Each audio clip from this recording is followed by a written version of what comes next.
We went to Bunnings this morning, got some supplies. From about here down there, like a long rectangle, and then another long rectangle sort of here. It's going to be 2 new garden beds. An early birthday present for me because I kept pestering.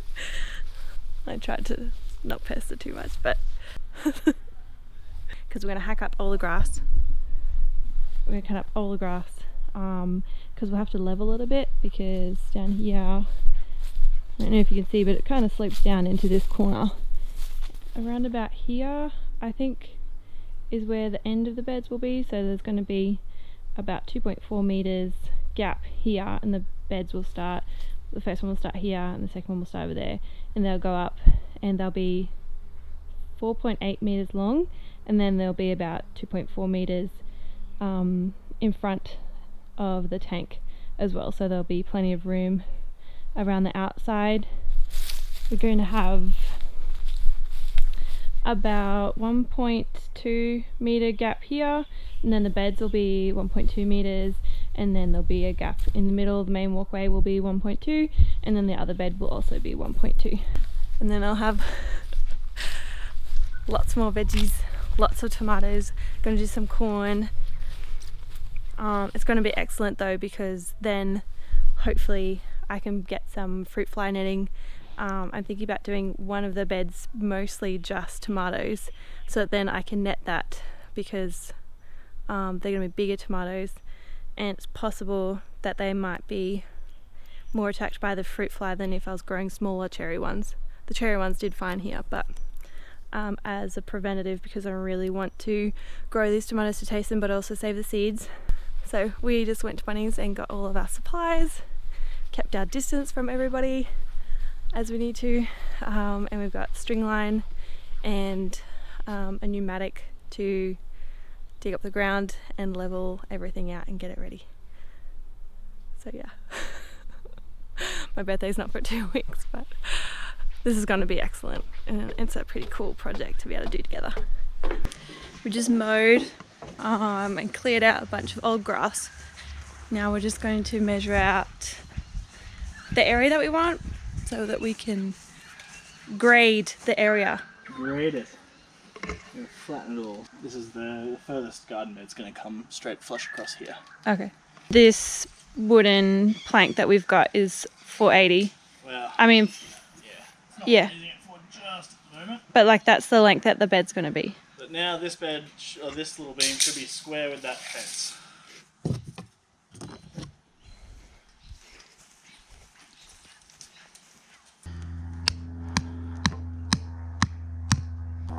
Right, that's the outer corner of one of the furthermost bed. So we need to do all 4 corners of the entire area that it's going to take up, because it's probably hard to see on camera, but if I get down here, the grass is very wonky. It's a bit hard to see with the fisheye lens, but it is not flat at all.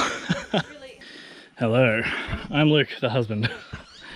So we started ripping up the garden with a mattock and a rake, and we're just doing this to flatten it. So we've got little pegs, little stakes in the 4 corners where the garden's going to take up, and we are just flattening it by eye at the moment, but I've got a big board over there that's 4.8 meters, so we'll use that to kind of check for level once we've mattocked all this up and raked it out flat. I don't know how long we've been going for, maybe like an hour of just digging up dirt.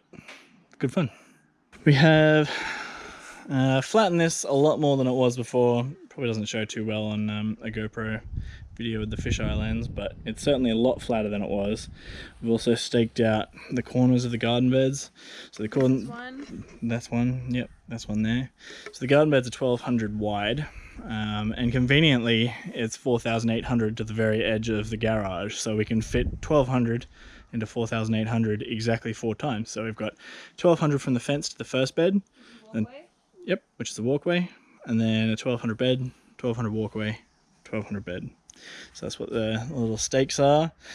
Now we've leveled it. So we haven't leveled, when I say leveled it, it's level in that if you put a big flat board across it, it'll be pretty much level, but it's not level with gravity with a spirit level. So we're just trying to toss up whether we dig in the high end or build up low end.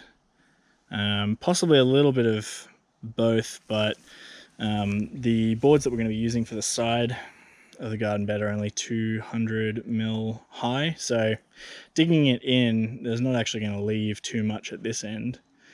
So that's probably making us lean more towards building up that end. We're just trying to figure out what the deal is with getting dirt for that, because we're obviously going to have to buy dirt to fill the beds up a little bit anyway. Yeah. So the jury's still out on that one. I'll be able to reach in from either side of the bed.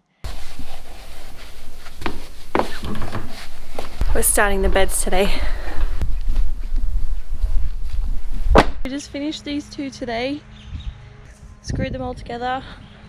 Put in some bracing bits to make sure that when we put the soil out, doesn't bow. It shouldn't bow much, we don't think, because they're not very high beds. We've just been trying to level it out as much as possible. You can probably still see there's a gap underneath that bed where we haven't fully leveled it yet, but the beds are all together and in place with all these markers are the corners that we want. Ripped out all the grass that was in them. I want to put down a layer of newspaper to stop any weeds from coming up until I get ready to plant. The newspapers, the soil, compost and mulch. Pretty good for a bit over half a day's work. Let me get my boots on and I'll show you what we're doing. The old compost that I had, I'm putting it in the bottom, and I'm going to put in any compost in this one down the bottom, because these beds are going to be, once we've got them set up with soil in them, we're going to let them sit until they're ready for spring planting, so they'll have a while to sit there. And I'm going to put some worm eggs in them so that they can start munching and breaking down the rest of that compost.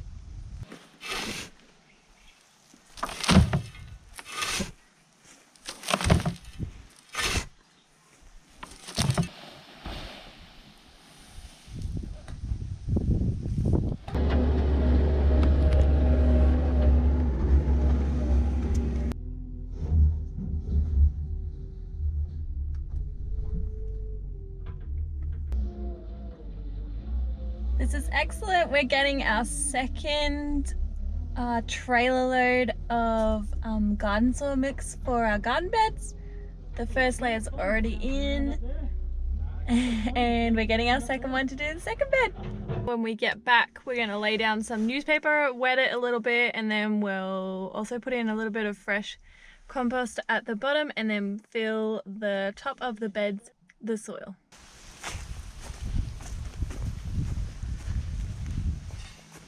Maybe one at this end. Here's probably the best. And here we go.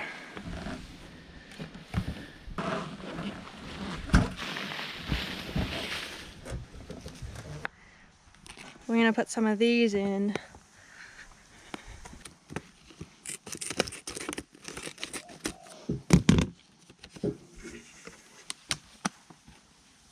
I can't see any, but the worms and their little eggs are in there.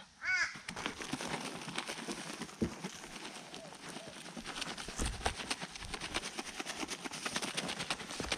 that radish?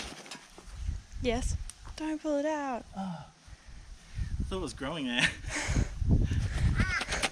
Put compost at the bottom so that when the worms are hatched, then they've got some things to munch on. Equivalent to 1,000 worms. So hopefully this will give it a boost. Get some wormies in the garden. We want lots of wormies to eat the scraps and to poop, so that the poop becomes fertilizer. I've only put this in the second bed with the more fresh compost. This one only had a tiny bit of our old compost in it, So that'll be cool to see if there's any difference. So most of the garden mix is on top, but I'm still going to put some bag compost that we bought on top of it and mulch. Okay, so the beds are filled. We've put a layer of compost on the top of this first bed here, and on the top of the other one we've put a layer of a mix of peat moss and cocoa more. I don't know what it's called. It's like a similar thing to peat moss, except it's made from ground up recycled coconut husks, and that helps to hold water. So because that bed over there was the one that we put a bunch of fresh and slightly composted compost at the very bottom, whereas this one we hadn't. And so I think that's what I'll leave that bed with there, so it's got a chance to break down all of that stuff. That's also the one on the far there, that's the one that we put the live worm eggs in, and we didn't do it in this one, and so we've got the extra compost in here. And now we're just putting a layer of sugarcane mulch on top so that that protects it from drying out too much. And then the beds pretty much will be ready to sit until we go to plant in spring.